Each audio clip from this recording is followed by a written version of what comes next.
Hey there, everybody. Pete Pardo here from Sea of Tranquility. Welcome to another episode of In the Prog Seat. It's Tuesday night. Thanks for joining us. We are continuing on with a look at the letters of the alphabet and our three favorite bands or artists that start with that particular letter. We have arrived at H, right? And before we get started talking about our favorite bands and artists that start with H, let's introduce the crew. We've got, I'll start from the bottom, go work our way up. Chuck Alvarez from New York City. Anthony Ferraro from Pennsylvania, from the state of New Jersey, the professor of prog, Ken Golden, owner of the Laser's Edge and Sensory Music. Hello. From the Twin Cities of Chicago, George Lemie, and also from Chicago, Louis Nasser, and my fellow upstate New Yorker, Mr. Eric Porter. Greetings, everyone. Greetings. Good evening. How did H prove to be for you guys? Pretty easy. Not bad. It was good. There was a lot. It wasn't enormous, but it wasn't bad. Right, I agree with you. Yeah, it's good ones, not a tremendous amount, but really good ones, I thought. We got a rough road ahead of us, though. We do. Yeah. Yeah, the next couple letters are a little, like, there's stuff there. It's just, There's things there. yeah. Well, you know what? That's when we're going to be talking about some more obscure stuff, and people are going to be like, I don't know any of these bands. Well, maybe you should, right? That's Exactly. Now they'll learn. Yes. They will when we get to the letter J, Pete. Don't worry. Oh, I'm sure. That's when all the Jethro Tull talk will start, right, Anthony? Not quite. Oh, that's right. There's that other guy. What's his name? Eric Johnson, right? I'm preemptively doing it. There you go. You might as well. Right? Cheers, gentlemen. Yes. Eddie. Anyway, we're gonna, as we always do, we'll go round and round, each one picking a band until we get to our number ones, and then we'll do some honorable mentions at the end. So, Mr. Chuck Alvarez, kick us off. Why don't you? Let's go Mets. Yes. Let's go Mets. Let's go Mets. In the playoffs, man. On our way to a division title, man. All right, Pete, how are we doing this? Chuck and then who? Oh, Chuck, you, Ken, George, Eric, Lewis, myself, and then and I have Chad's and Steven's picks as well. So yeah, Chuck, start us off. All right, my number three. I've mentioned them many times over here. Hatfield and North, the Rotters Club. I just wish that they did more things together, but I guess that they must have gotten the formula right and just broke up right at the time when they felt that they were going to be a bit more, they didn't want to like go out as chumps, but they went out on a bang with this album. The Rotters Club, Hatfield and the North is my number three. Isn't it interesting how like so many of those really cool Canterbury bands only had a very short run and only a couple of albums, and the ones that stuck around for a longer bit of time kind of like started sucking. Yeah. What was it, like maybe 3 years that Canterbury scene really was thriving? Ken, what was just 3-4 years tops? But there was a lot of interchange of musicians, and they formed new bands, and Caravan. Yeah, and it's all and then you had Soft Head and Soft Heap, and yeah, a lot of good bands though. It's a great choice. All right, so Anthony. All right, H for me was a little bit difficult because I have quite a bit here that I'm really happy with, and I'm just trying to figure out where I'm going to put them. So I feel like Ken Golden here for a second. I have like 35 honorable mention and 3 Hall of Fame and 2 softball. And anyway, this is my number 3. That's just what I got. Anyway, my number 3 is a band that I probably didn't discover till the middle 2000s. A buddy of mine talked about them, and this is probably my favorite by them. I'm going with number 3. I'm going with Hawkwind, and Levitation is the one I'm picking. Ginger Baker on drums. I just adore this album. This kicks off the 80s for them. Has a great sound. Tim Blake on keys. Hugh Lloyd Langdon on guitar. So I'm going with Hawkwind as my number 3 for H. Can't go wrong with Hawkwind. Never. More on that later. Ken. So I'm bringing back the Hall of Fame. I got what I call the 3 SHs. I got Steve Hackett, I got Steve Hillage, and I got Steve Howe. So I'll leave it to you guys if you want to discuss him. Everybody knows Hackett's my favorite guitar player. We've talked about him a lot. I love Steve Hillage. I love Steve Howe. I don't like Steve Howe's solo stuff so much, but respect for what he's done in Yes. So I'll leave it to others. So my number one, I'm going to follow Anthony Hawkwind. Mhm. And, you know, guys started out as a bunch of drugged out hippies, and then they became a bunch of drugged out metalheads. And they, you know, as a band, they went through a lot of different musicians and a lot of changes in sound. They got heavy over the years. I wouldn't say they really became metal, but they got heavy. Mhm. And they always had that sort of cosmic element, synthesizers, Del Detmar, they always, whatever they did, Dave Brock always pulled together something interesting. And I love this one, Space Ritual, double live album. It's with Lemmy and Brainstorm. Love it. It's just great heaviness, cosmic nuttiness. Great band. Hawkwind. Yep. Isn't it really interesting how hard it is to talk about Hawkwind? Like so many of us love them, but you're trying to explain Hawkwind is like difficult. Yeah, because the sound always kept evolving. Yeah. And frankly, in the press, Hawkwind was always treated like a joke. Yeah. Mhm. But my God, it's what, 50 years later, they're still together. Million albums, and I mean, they got a new album coming.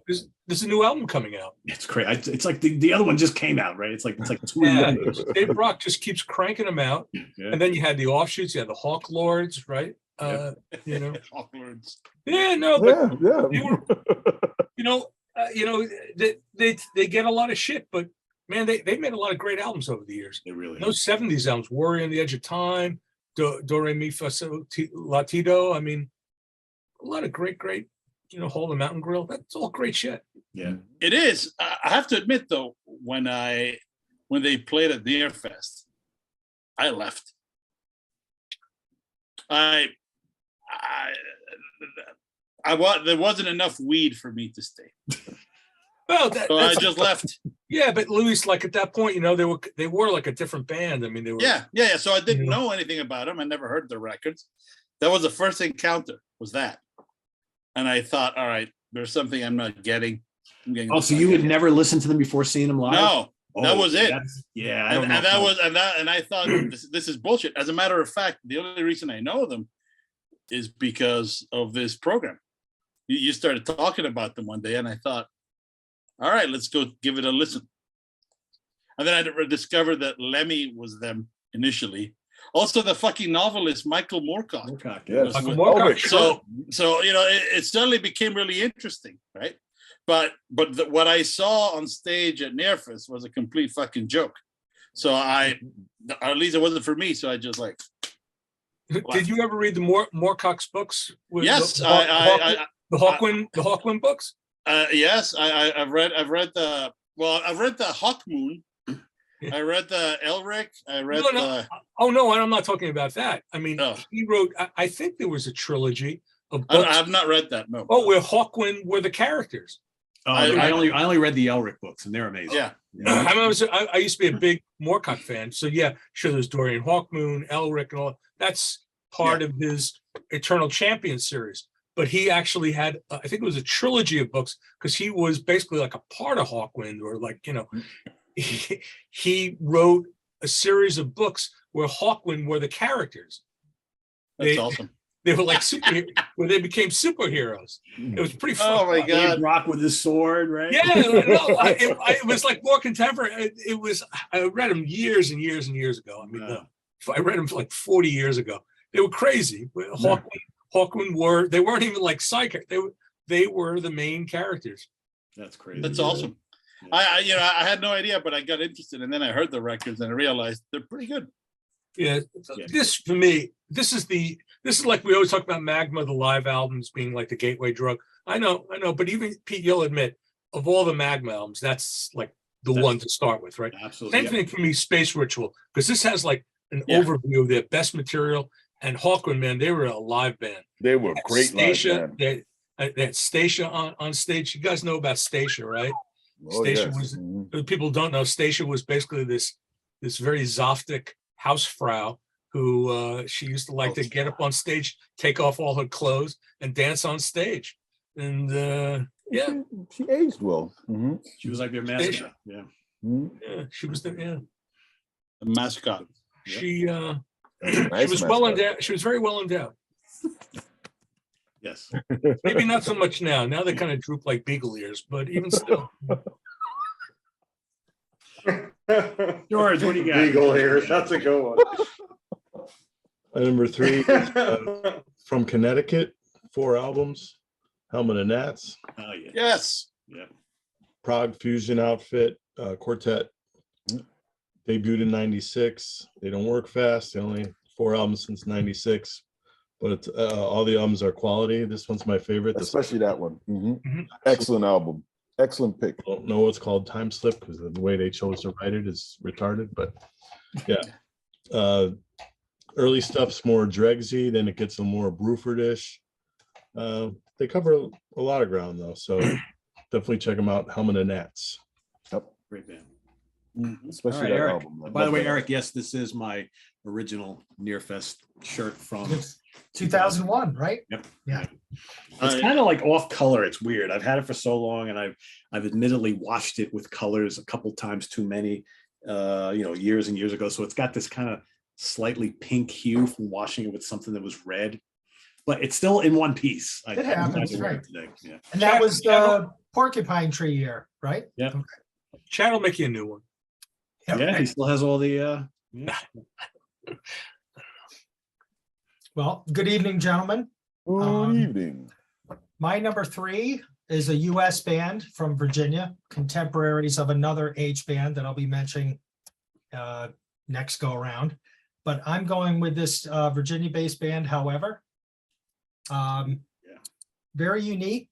In my mind, they have a Canterbury-ish kind of thing. They've got kind of a new agey stuff on some of their stuff. I think they have the softies are gorgeous. A lot of horns. They have clarinet, sax, flutes.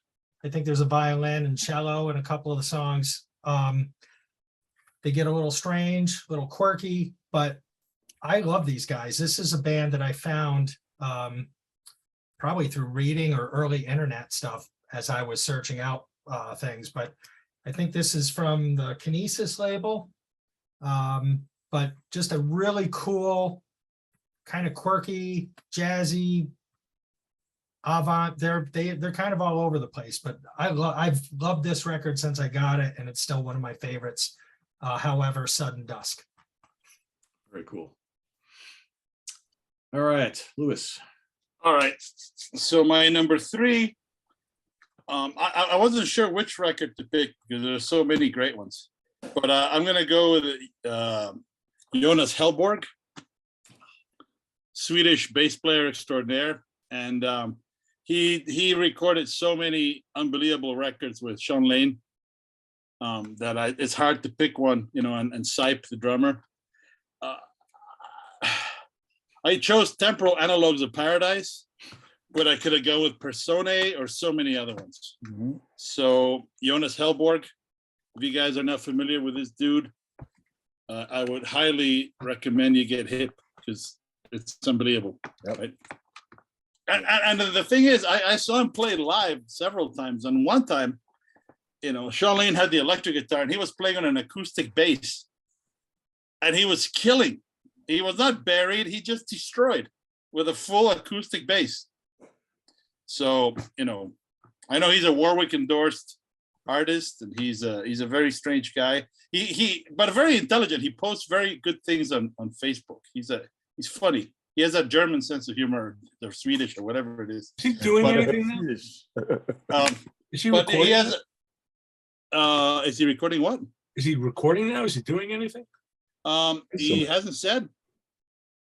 He the latest thing he did, he came up with a special new brand of bass strings. Because one of the things that happens when you become obsessive with tone is that you realize that the harmonics just don't ring equally, no matter how you set up the instrument. So he figured out that the solution was to have the right kind of strings. And the strings are just different. It's not a matter of gauge, it's a matter of the inner design. So he goes on these rants about it, which a nerd like me loves. Other people's eyes probably just rolling through the back of their heads. But I love it. So, he's a very smart guy. And I can't say enough good things about him. If you like fusion, if you like, powerful fusion, this is not elevator music. It's I highly recommend it. Absolutely. Yeah, he's amazing. Yeah, and that lineup is so good. Yes. So good. Yeah, Sean Lane and yeah. He was in the last iteration of Mahavishnu. Yeah. Yeah. All right, I got Chad's and Steven's picks here as well. So Chad's number 3 from the USA is Happy the Man. I would guess we might hear more from them today. Steven's number 3 is a side project of Marillion's current singer and Porcupine Tree's keyboard player, Hogarth Barbieri. And the album that he picked was Not the Weapon, but the Hand from 2012. And Chad picked Happy the Man's debut album. So on to mine, my number 3. I'm going to go also with Happy the Man, self-titled from Virginia. Very cool band, mostly instrumental. They have a little bit of vocals, but they're mostly instrumental.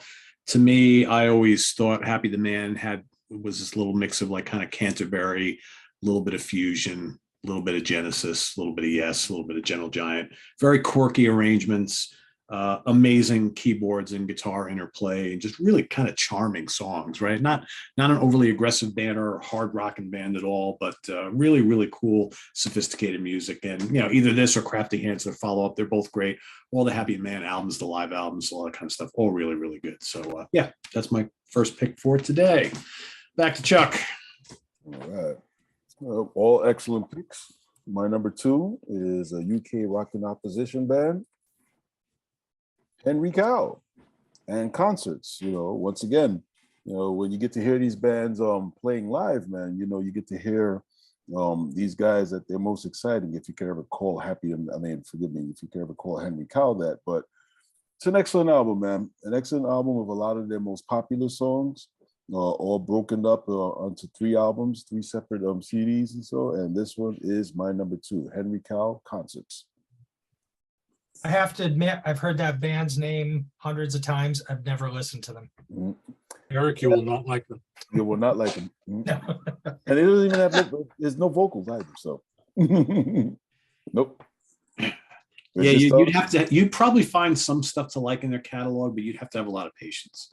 I find there are times where I can listen to them, and there are times I'll play 1 or 2 of their albums, and I'll be like, "Oof, man!" I do like them.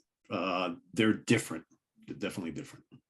Yeah, not for like a weirder King Crimson. Much weirder. Yep. If King Crimson fell down a flight of stairs. Basically. Well, but if they fell down a flight of stairs, but somehow they landed on their feet, that's how I would describe it. Because That makes them good. it's not a total clusterfuck at all. Are they the band that had a pair of socks on an album cover? Yeah. Yep. Unrest. Yeah. Anthony. All right, I had to do it. Steve Hillage is my number 2. What can I say? He's probably my favorite space rock guitarist. He's got a tone unlike no other, very ethereal. He's got I think his voice fits the music perfectly. It's not outstanding, but it just fits the music perfectly. And I'm going with his debut after he left the Pothead Pixies with Fish Rising from 1975. So I'm going Hillage at number 2. It's disappointing to me that I missed him in 2009 at Nearfest, but I guess it's going to stay in the bucket list unless I get on a plane next year and go see him in London somewhere, which I should do, right, Louise? You absolutely should do. It's going to haunt. You're already a fucking groupie. All you gotta do is seal the deal. How did you miss 2009, Anthony? I was going to go and we just didn't go. Don't ask me. He was, how Blacker. far were you from Bethlehem? I'm only about 2.5 hours. Shame. All I will say, Shame, Anthony, it was pretty good. If you don't see him, it's going to haunt you for the rest of your life. I know. Blacker. Yeah, I would say do it. Get that plane ticket if those dates pop up. Just do it. Yeah. Who wouldn't love a vacation in the UK, right? Just be prepared to look around for Indian food. There you go. Yeah. That's all. Otherwise, it's awesome. London's a great city. Beautiful. Great city. Just call up our buddies Simon and Steven and say, hey, I'm coming. You guys got to show me around, and we'll go see Steve Village. Yeah, you'll be eating haggis and seeing Steve Hillage. It'll be awesome. Haggis gets a bad reputation, man. It's actually pretty good, surprisingly. Said the guy who eats roaches. You know? And scorpions. Yeah, but you eat anal glands in the form of hot dogs. It's true. It's true. So I'm just saying, it's kind of the same. Yeah, it's a Jewish I'd thing. never eat a Man. hot You know, dog what can I again tell you? now. Okay, then. It's blessed by a rabbi, so that makes Oh, it okay. man. All right, Ken. You got Ken number 2.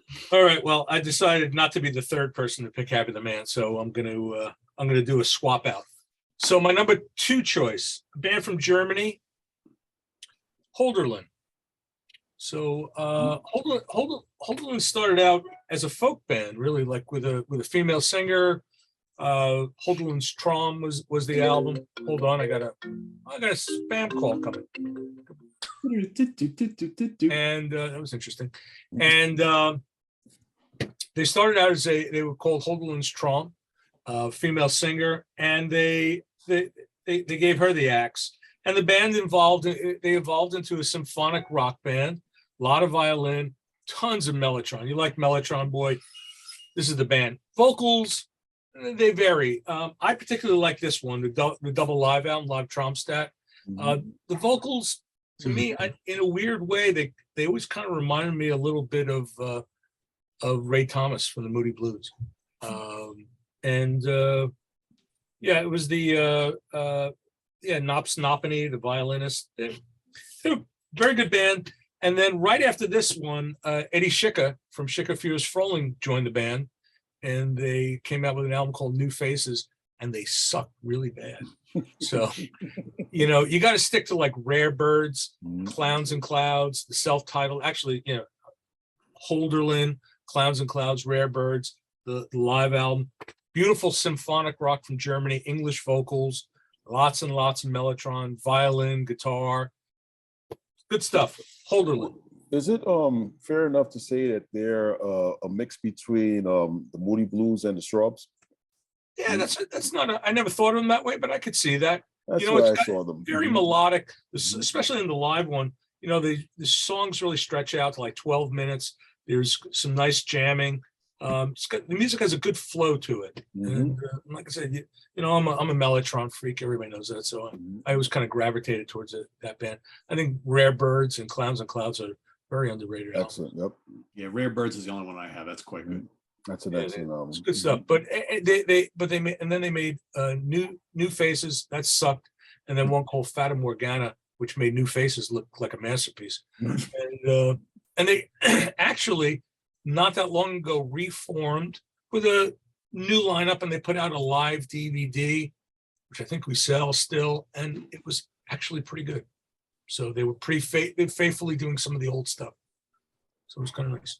But anyway, that was my swap out for Happy the Man. Great band also. George.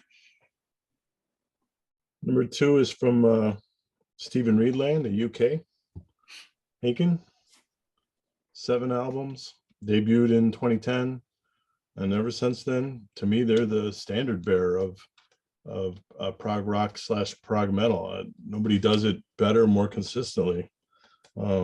This first one here is on the Great Sensory Records, as the first 2 are. And but I honestly love all 7 of them. Very few bands I can say that about, but to me, there was no flaws in their game. So Haken, this was an easy pick for me, Haken. Consistent. Oh yeah, big time. I knew you were going to go with those, so I didn't even pick them because I knew that was yours. Aiken. But the sound has evolved significantly. Yeah. But, Yeah. Eric. Well, I'm going with my second band from Virginia, and that I don't care how many people say it, Happy the Man. And unless this was hard because honestly, in most cases, they would be a number 1 for me, but they're number 2 here. I think Kit Watkins is just not talked about enough. His playing, I know they only had a couple records, but he's a phenomenal player. I love these guys. I know we talked about this a couple days ago, I think on our messenger we were talking about David Rosenthal, who played with Rainbow, who took when they reunited, he played on that record, The Muse Awakens. And I thought he did a fantastic job. He did a fantastic job at Nearfest. That record has I really like it. I don't think it holds up to Crafty Hands or the debut. But for a band like this to be on Arista Records, Ken Scott produced them, at least they had a shot. So not much you can say. Just great players. Really enjoy them, listen to them. Even for a band that only has a couple records, I listen to them frequently. So that is my number 2, Happy the Man. I heard Armando doesn't like the vocal song on that album. Hey, you know me in vocals. I was worried about that, George, because however, if somebody listens to that, they're going to say, I thought he didn't like the vocals are crazy on that one, but for some reason they work for me. I don't know why, but in Happy the Man, I don't mind the vocals. I just don't. Didn't Watkins play with Camel? Yeah. Not right I after could see that. your house from here Right and after noon, that. I think. Yeah. As much as I hate to admit it, Feigenbaum put up some really, really good Happy the Man releases. Oh, he did. He did.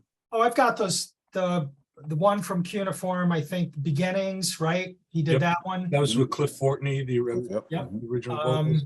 What But else? he put out a very good live album, Happy the Man I've got Live. the live one. Very clever title, Happy the Man Live. It's cool. Didn't he do Death's Crown also, Ken? Yeah, Steve Yeah. did Oh, yeah, That's Jeff Crown. Crown. Yeah.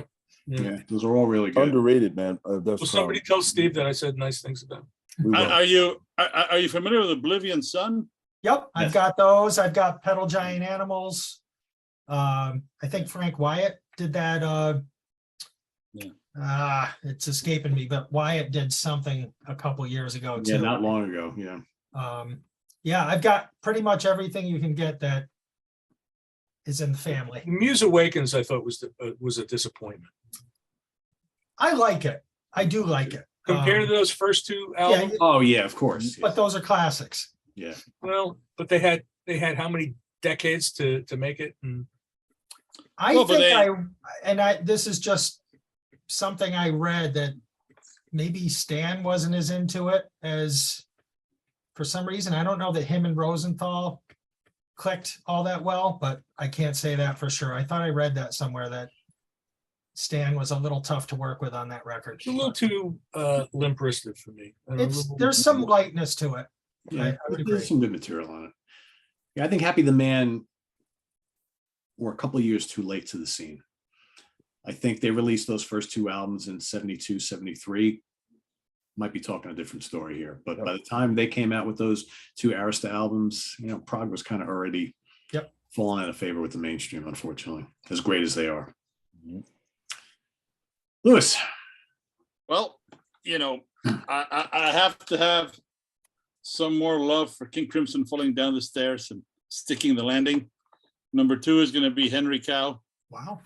Western Civilization. Mm-hmm.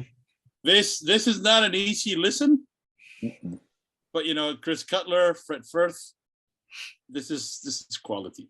And if you're patient with it, this will reward you immensely. Mm-hmm. Which is not what people like to hear when they talk about spending money on music, right? They want instant gratification. Nonetheless, I have the spirit of a salmon, so I like to go against the stream, and this is exactly for me. I love this stuff. I have had this for many years, and I still keep discovering new weird shapes within it. It's beautiful. It's fucking beautiful. That's all I can say. Give it a shot. Go listen to it on YouTube, and you can curse me. I don't give a shit, but give it another shot later. And keep doing this. Eventually, I'll buy you a beer. There you go. I used to go see Fred Frith in concert. Man, those were some strange shows. I can imagine. He would take out a power drill and just start going through the pickups and stuff. He was crazy. He used to do crazy shit. He would use, instead of a pickup, he would use like a crystal, and he would just go across the string. Oh my God. Maddening. Lewis, maybe I have Henry Cow on my large list of bands to do album rankings on. So maybe you and I can do that together one of these days. Yeah, with Charles, I would love to participate because I love this band. So yeah, the three of us will do that. That'll be fun. Yeah. All right. Beautiful. All right. Chad's number 2 is Hydria Space Folk, Balancia from Nice. Finland. Yeah, Forgot about them. Yes. there you go. Steven's number 2, Hayward Lodge, Blue Jays album from 1975. Nice Jesse album. Hayward and John Lodge, okay, from the Moody Blues. Moody Blues. It was a very nice album. Yeah, he says it's commonly known as the best album the Moody Blues never made. Yeah. Says, and I have to agree. So Mhm. there you go. Yeah. Rocks a little harder. Yes, it does. Yes. All right. So my number 2, I'm going to echo George here. Got to be Haken from the UK. Mhm. Mountain is my favorite album by them, but as George stated, you cannot go wrong with any of them. They're all great in their own way. They, like Ken said, they have morphed a little bit as they've gone along, but the music is always fresh and exciting. And to me, they're one of the leaders of the kind of the new wave of prog metal bands who have popped up in the last decade and a half.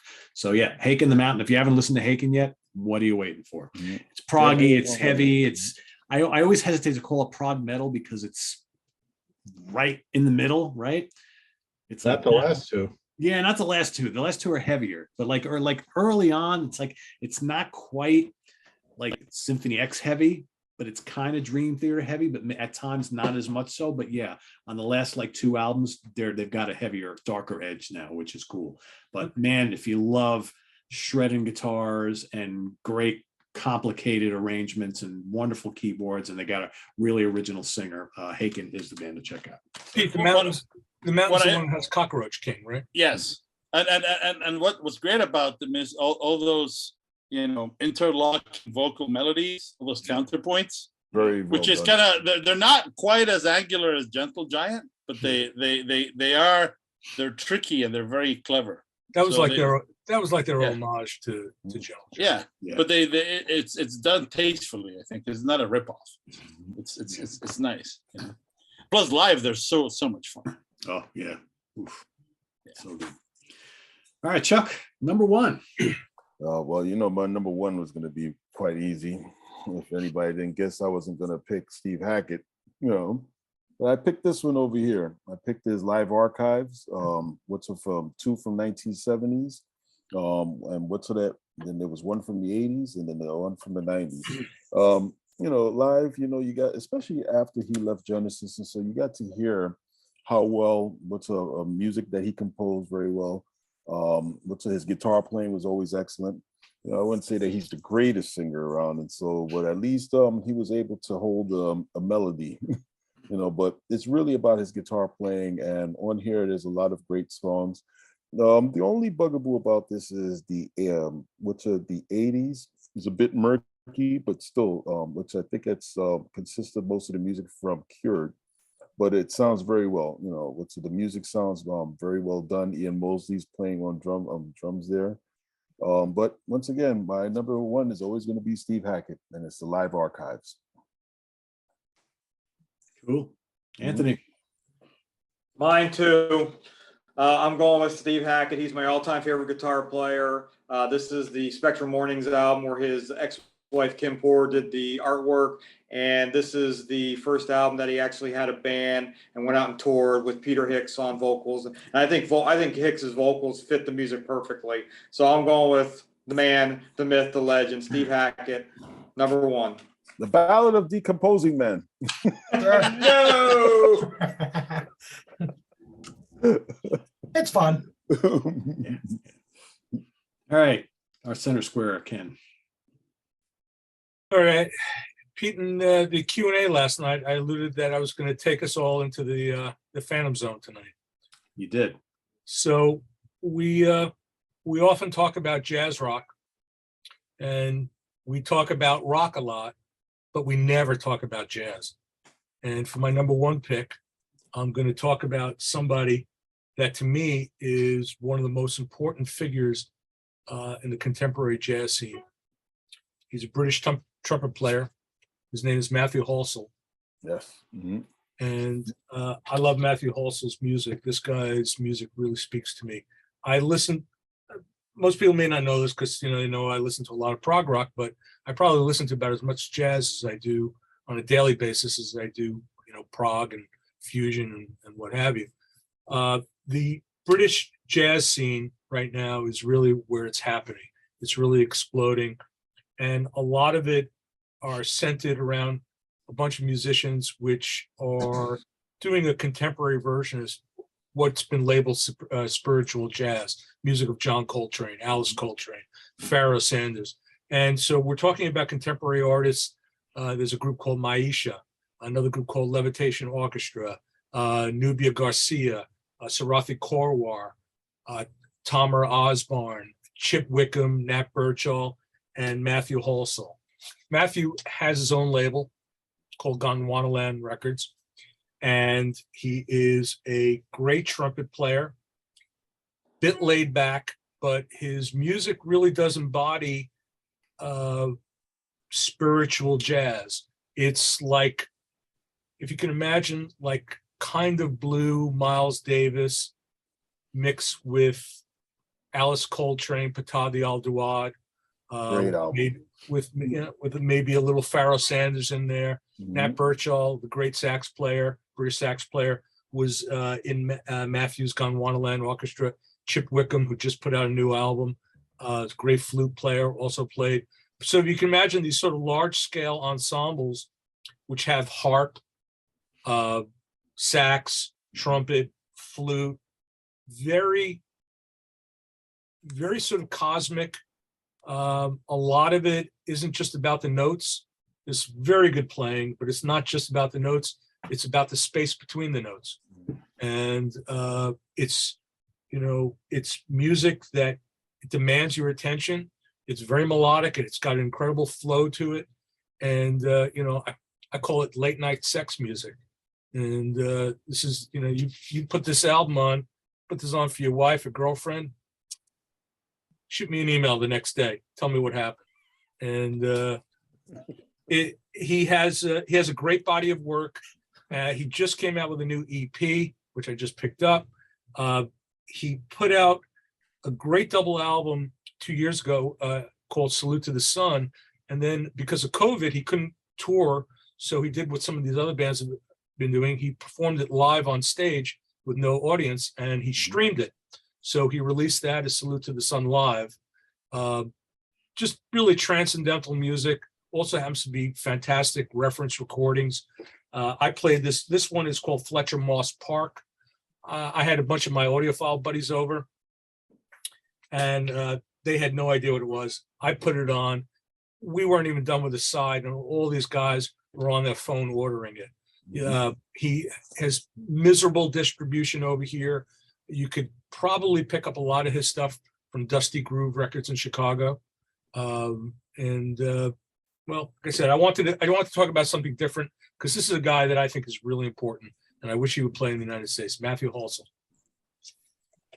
Have you been to Dusty Groove, Ken? I haven't. But they get enough of my money through the mail. It's a great place, I think. Peter, you hip to this guy? Never heard listen to him, no. You'll like it. I know you Yeah, listen to sure. jazz. Chuck, Sounds you good. listen to jazz, right? I love jazz. Yeah. man. Yeah, Matthew Halsell, Mhm. Halsall, and he's great. I mean, that whole scene. There's a DJ, Gilles Peterson. He is kind of very influential. He's like a tastemaker in the UK, and he has a label called Brownswood Recordings, and he's put out a lot of these bands that I've mentioned. There's Tamara Osborne, she's a sax player. She has a band called Collocutor. Some of it sounds like King Crimson. I mean, really aggressive. There's just so much going on there. It's really hard to keep up. As much as there's good jazz coming out of the US, some just absolute, at the moment, absolutely phenomenal jazz coming out of the UK. And all of it's worth exploring. And you could hear so much of it on Bandcamp. So if you like modal jazz, spiritual jazz, if you like Strata East, the Strata East label from the 70s, Black Jazz label, things like that, this is for you. Cool. Well, after you made that statement about how the ladies would probably nicely groove to this, the sales. Oh man, I'm gonna tell it. I'm telling you. As I said, you know, No brainer. That's all you had to mention, right? oh yeah. I mean, it really is. I mean, it really is about, like I said, the space between the notes. I mean, there's tension, and it just has got a good flow to it. It's melodic. Yeah, I mean, like I said, you know, if you like kind of blue, but you add this sort of cosmic element to it, you know, you got the harp going and flute and this great sax. Yeah, he's a very nice trumpet player. You know, I'm not telling you that he's Lee Morgan or anything like that, but he's a hell of a player. And Investigate. Great stuff. And if you listen to jazz, you need to be checking out Matthew Halsey. Sounds good. Sounds great. George. I Number think I one know. is from Japan, 12 albums. Hiromi, piano player, came out in the early 2000s, came out of Berkeley, made a band at Berkeley. First three albums are trios. This is the fourth one. She adds Dave Fushinsky, who was an instructor at Berkeley. And this is like a throwback to 70s fusion, but with her playing a lot of piano and Rhodes. It was a struggle for me between this and Haken, but the tiebreaker for me is just her talent on her own, and then the live performer she is. Ample evidence all over YouTube. There's tons of shows out there, but she's a ball of energy completely. It's just one of the most entertaining performers, and all the albums are good. The solo piano ones are a little less interesting to me than the band ones, but definitely check them out. This one's called Time Control. This is great. Yeah, it's a great That's one. my favorite. I think that's the best. Yep. Mhm. All right. Eric. I have no surprise. So Steve Hackett was really important to me as a guitar player, just listening to him, getting into Genesis. And obviously at our age, by the time I got into Genesis, he was gone. But all that stuff was there. When I found Genesis, he'd already had his solo career at that point going. Those first four Steve Hackett records to me are unmatched. He hasn't matched those. Not to say, I know his 80s for me kind of fell off a bit. But you know, when you listen to him, like Voyage to me always sounds, as much as I like it, it always sounds very pieced together. Very quirky. It's almost like ideas instead of songs sometimes, where he just has these drastic changes. And then Please Don't Touch, you've got Richie Haven, you've got Steve Walsh. It's almost like, look what I can do. There's a lot of variety on that record. There's prog, there's rock, there's acoustic. And then I think he hit his stride with Spectral Morning and Defector, that those are almost companion albums. I like Spectral more. But those first four records for me, I probably listened to those as much as I listened to Genesis. At the time I really got into him. And obviously he's made himself a great career touring the Genesis catalog. I miss hearing him do his solo work, but obviously he's not drawing the crowds he would with those Genesis Revisited shows. And he does a great job with those shows. He's got a great band. I love Nad Sylvan. I know the first time I saw him, it was kind of he's quirky, he's different on stage, but I think he does a great job on those songs. And I'll go see him any chance I get. I think I've never been disappointed with a Hackett show. So he's got to be my number one. What I really like about Hackett live in the Genesis thing he does is that he is less married to the originals than, say, somebody like the Musical Box. And they write some really nice arrangements. Mm-hmm. It's not just the recreation. There's a freshness, and it's really, really impressive. I think he loves, granted, I'm sure it's been great for his bank account, but he's done this. I mean, how many tours now has he done? I think he's doing Seconds Out now, but he's done a number of runs with this Genesis Revisited. And I've always gotten him. The band is always fresh. He seems to be having a ball on stage. God bless him, because Genesis didn't do much of it. as they got into it. And for me, it's a thrill because I didn't Yeah. get to see Genesis in their prime, and I'm hearing those songs. I think they do a fantastic, and I've done the same, Lewis. I've seen Musical Box. There's a rail band, I think, out there that I've seen a couple times, but he's fantastic. He does such a good job recreating that music. Plus, only an idiot moves away from their best work. Yep. I mean, for as much as people slag him for it, he was there, right? Yep. That's his fucking He's music part to of it. play. Sure. So I don't see a problem. No, I don't either. I would like to hear a few solo things from him, and I think he does. He does. Pull that out, He does. but- Yeah, he usually does half and half. He'll play half his Yeah. solo sometime, and then he'll play the Genesis on the other half. That's right. I would love to hear him play something from And Then There Were Three. No, seriously, I would too. No, seriously. Wouldn't that be I cool could've- if he would just do his interpretation of something from And Then There Were Three? Do Uh, one song, do Burning Rope or something like that. The way he Pull envisioned something it. out from there. oh, Sure. he would tear that. Here's how song. this would have sounded had I still been in the band. Yeah. And But those he's guys not like and those guys that. not fucked up. He played 2 bars off of Invisible Touch live. And that was one of the funniest moments I've ever seen in a concert that big. Mhm. Because when people seemed to respond, he just pointed and said, "Don't you dare." And immediately counted off the next song and off they went. It was great. Plus, Steve Hackett is a class act. I will never forget how he eulogized John Entwistle from the stage at Nearfest. Yep. The dude is just, I've met him once or twice. It's been incredibly nice both times. He's a great, great guy. So much respect. Yes. What's the live archives? I got him to sign it when he was at BB King's one time, and I asked him, I was like, why have you never played with Steve with Peter Hamill? And he was like, oh no, it's a little bit too spaced out for me, man.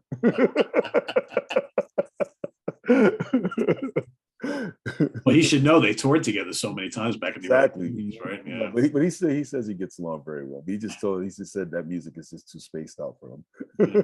That's not surprising. Lewis, you're number 1. All right. So for my number 1, I struggled because I recently got a record that really took me by surprise. But because it's so new, I put it in my honorable mentions. And instead, I'm just going to go with a pianist. I believe is Armenian, but he's also a French origin, I think, or lives in France. I'm not sure. I don't know any of the personal details, but I first got this record by Tigran Hamasyan, Makrut, and this is unbelievable. This is truly jazz fusion, but with like really crazy time signatures, and just this man is a machine at the piano, but he's also so full of energy and he transmits so much emotion with his music. I would very highly recommend. This was the first one, and the heart likes what the heart likes, and I have a very soft spot for this. Objectively, I think that this one, the Call Within may be a little bit better in some ways, but either one, both of these are just ridiculously awesome. So Tigran Hamasyan, and I'm really, I enjoyed every second of my tour in Chile with Luz Arriada, but I really hate that I had to miss him playing in Chicago, because I was really hoping to finally get to see this guy live, and he played literally 3 blocks from my fucking house. I could have just walked, had a beer, watched an incredible mind-melting show, and walked back home, but not this time. Anyway, this has to be my number 1, Tigran Hamasyan, and he has many albums. I have most of them, but this one in particular is the one where I jumped on board the story, and I love it. Makrut, Tigran Hamasyan, amazing. All right, Chad's number 1 is Steve Hackett, Spectral Mornings. And Steven's number 1 is Haken, The Mountain. Yeah. My number 1, it's my favorite album by this band, kind of, and I do want to say before I divulge my number 1. So I I had like a handful of artists that were kind of vying for my top three. And I could have easily, just so everybody knows, I could have easily picked Steve Hackett, Steve Hillage, Alan Holdsworth, and Herbie Hancock in my top three. And I really, I'm Peter Hamill. I decided to go more for bands for this, but I just want everybody to know that those individuals are kind of like, they're like my Hall of Fame. I mean, they're just, of course, they're favorites. But this band, we talked about them earlier. They've got 1 million albums. They've been really good throughout their career. They have a lot of great albums. They've changed and morphed, and they've had 1 million band members come and go throughout it all. Dave Brock is always the guy at the helm. Hawkwind is the band. I'm going to go with Warrior on the Edge of Time, which is amazing. But any of their 70s albums is amazing. The live album is amazing. Levitation is amazing. Some of their 80s albums are great.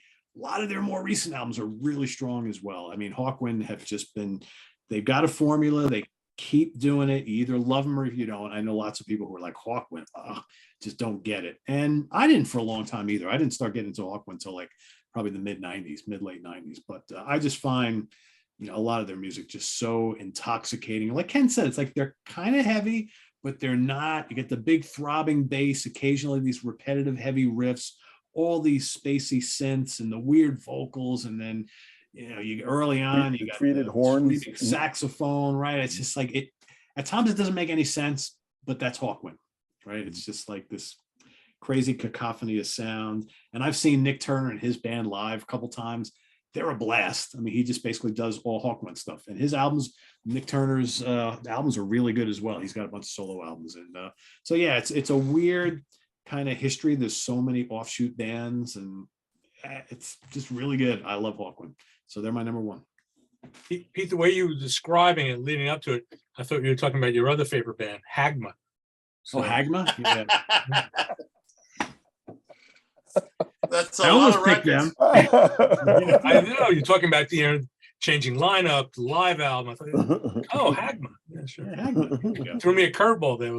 Yes. And then they speak in that tongue called Hobayan, right? Yeah, exactly. Right. Exactly. All right, Chuck, you got any honorable mentions? Well, definitely my number, what's a one is going to be Peter Hamill, Silent Corner. Then I also have Alan Holdsworth.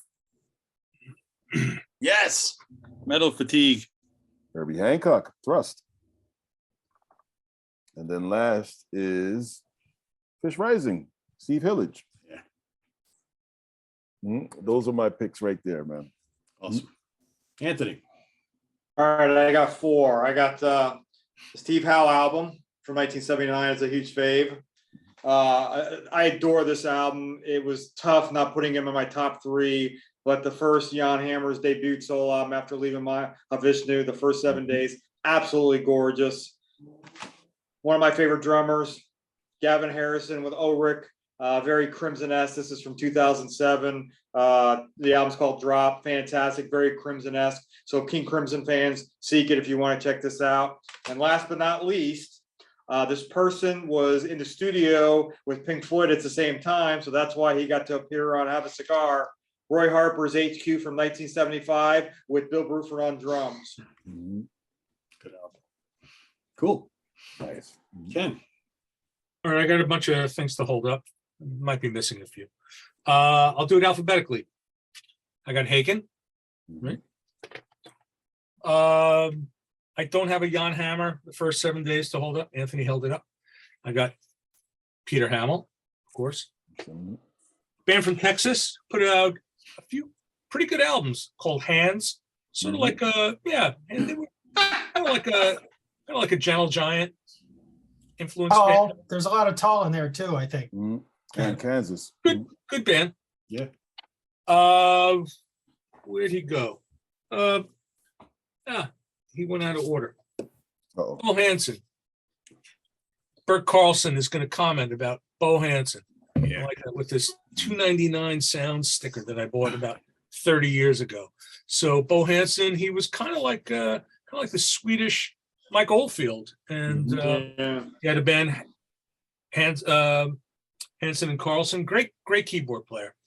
What's next? Happy the Man. We talked about Happy the Man. I held that up. Hatfield in the North. Held up Hatfield in the North. Eddie Hazel, guitarist. Oh, yes. Funkadelic. Funkadelic. Mhm.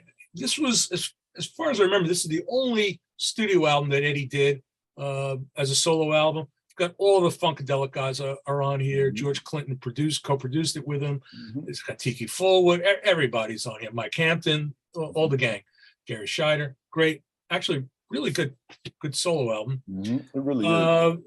Let's see. Again, out of order. There are a couple that George, I'm sure, is familiar with.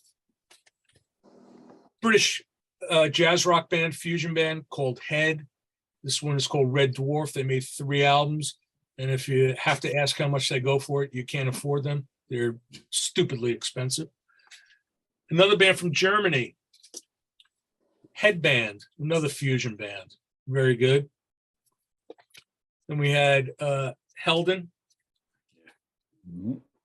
We talked about Helden recently. Yes, we did. Mhm. We talked about Hellman and Nats. Mhm. We talked about Alan Holdsworth. Mhm. And a band we didn't mention who made 2 really, really good albums. The stupid name, Hooffoot. You guys know Hooffoot? Yeah. Oh, man. Hooffoot are a great, I think, if I remember correctly, I'm going to get killed for this. Why do I think they're Danish? Danish, Swedish, maybe a mix of both. And Call them Scandinavian. well, it's Scandinavian band, Hooffoot. Made their current band. They've made 2 great, let's call them Mahavishnu influenced jazz rock fusion, long tracks. Yeah, this album is just 2 side-long tracks. They kind of jam out a bit. Great shit. If you're not familiar with Hooffoot, you need to hear these guys. They're pretty incredible. That's what I got. Cool. George. Oh yeah, I forgot Herbie Hancock. Oh, yes, most definitely. Mhm. Just got a few solo artists deserving of everyone's attention. David Hines, Yeah. bass player from Massachusetts. 4 Fusion Friday guys just talked about this last show. Michael Harris, guitar player from Texas, 10 albums. Good, like high level Guitar Hero type albums. They don't sound like though like shred songs. They're more like instrumentals from a prog band. So. And Lewis got it wrong. Tigran Hamasyan best album is this one, Red Hail, 2009. I don't have that one. I've Yeah. never heard it. It's out of print. It's like Yeah, major bucks. But yeah. this is incredible. He's got 12 albums. The same way I felt about Hiromi, the band ones are all good. Some of the solo stuff, a little less interesting to me, but probably still worth your time. Tigran Hamasyan. That's it. Eric. I think all of mine have been mentioned by everyone else. I had Hands, I had Alan Holdsworth, Hiromi, Hydria Spacefolk that Chad did mention, and Hatfield in the North. I think the only thing with Hatfield in the North is I really need to be in the mood for Richard Sinclair's vocals. Just that style, nothing against, Wow. I have to be in the mood for him because it's just that, like even those Camel records he's on, kind of go to the back. Yeah, I'm kind of disappointed in you two, you and Ken, because you guys didn't show the better. I think the first one's much better. Of who are we talking about? Hatfield in the North. Hatfield North. I think the Oh. first one's better. I pulled this one out because the cover was in nicer condition. It's the truth. So you don't like the Rotters Club? I do, but I think the first one's. I like the first one. Has more of like a Floydy vibe to it. I don't honestly. I don't think I kind of listen to them both. I don't hear much of a difference between the two. But Both really good. yeah, both 2 good albums. Lewis. All right, so we've already talked about Helmet of Gnats, but I think Chris Fox and company need more love. This is not their best record. I think George picked the best record, but this is my favorite record by them. High Street. I absolutely love this one is just, I love this record. A band that was not mentioned, but which I actually like quite a bit. I think it's a side project of Gail Elliott from Jean Carré, Herd of Instinct. I like this record a lot. Conjure. They may have more that I don't have, but this is the one that I have and that I like. Yeah, they had more. This is a band which I was really pained that I couldn't put them higher, but the thing is that I love them live, but the records, I don't normally find myself able to hold attention throughout the whole record, although I really respect the musicianship. This is a band that also has one of my a guitar player who I really respect and admire a lot, Mike Johnson from the Thinking Plague. This is Hamster Theater. Oh wow, yeah. Hamster Theater is again, this is not going to make you friends at the disco, but it is a phenomenal ensemble, and yet another case where, as much as I like to bitch about accordion, the accordions here sound terrific. Right? This is the public execution of Mr. Personality. That's a studio record, and there's a live for the Moore Theater for this release from Cuneiform. And I got to hear them live at least once. I know for sure at Cooney Fest at Orion Studios, and they just killed.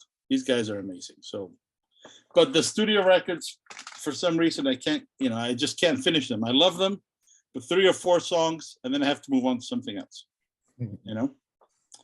And this one was the one that really kicked my ass. It's new to me. I don't know much about these guys at all, but it's the Het Pandora's Ensemble 3. This is one of those, holy shit, where did this come from? Yeah, that's really good. Yeah. The thing is, it's so fresh to me that I need to have more time with it. Dutch band, 1978. Yeah, We'll be doing it as a double album as well, coming out on vinyl. It's incredible. It's an incredible record.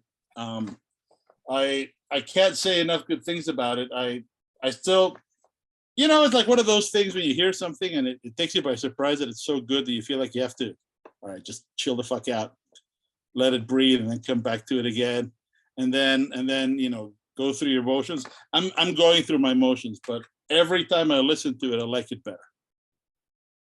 So Het Pandora Ensemble 3, unbelievable record. If you don't have it, that guy there with a brick colored shirt can hook you up. Yeah, it's All right. good. Yeah, we only made 500, strictly limited edition, and I think we're down to like the last box.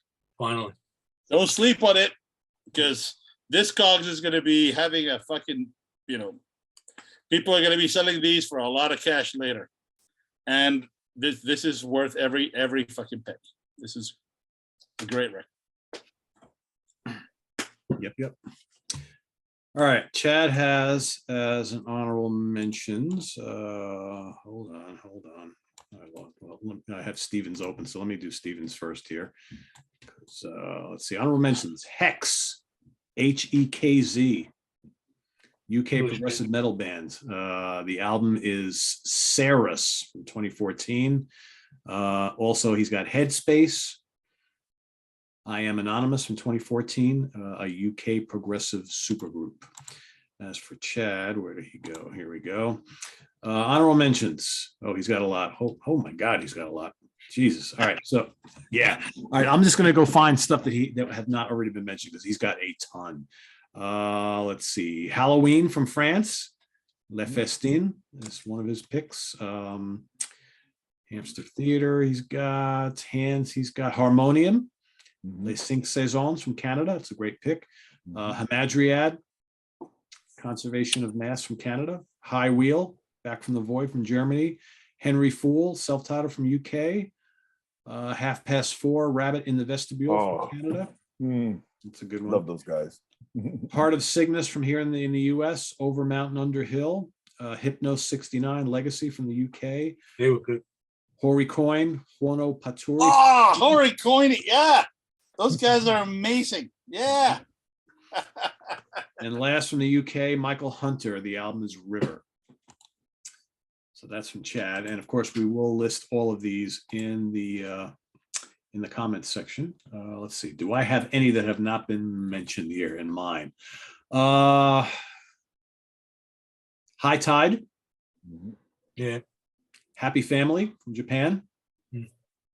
That's it. All my others have been mentioned. So every one of them. Task Force, shit. Some pretty good H's, I thought. It was pretty good. Oh, No, there was some Next good- week is going to be interesting. Letter I. So we'll be back with the letter I next week. And then we've got Fall Fest coming up on October 1st. And then probably for that Tuesday after Fall Fest, we will probably take a break from the letters for 1 week, topic to be determined. So stay tuned for that. So thanks for watching, everybody. Visit us on the web at www.seatranquility.org. We're on Facebook. We're on YouTube. All together. all the damn damn time. time. Damn. Please list your favorite bands or artists to begin with H in the prog metal, fusion, jazz realms that we normally cover here on the channel. And we'll see you all next week here on In the Prog Seat for Chuck Alvarez, Anthony Ferraro, Ken Golden, George Lemay, Eric Porter, and Louis Nasser. I am Pete Pardo. We'll see you all real soon. What do we got? Tomorrow, of course, is What's Hot with Sea Tranquility Day. Loads of new album reviews or new release reviews coming up here on the channel tomorrow. So stay tuned and make sure you check them all out. I am Pete Pardo. Have a good night, everybody. We'll see you soon. Take care. Bye-bye. Good night.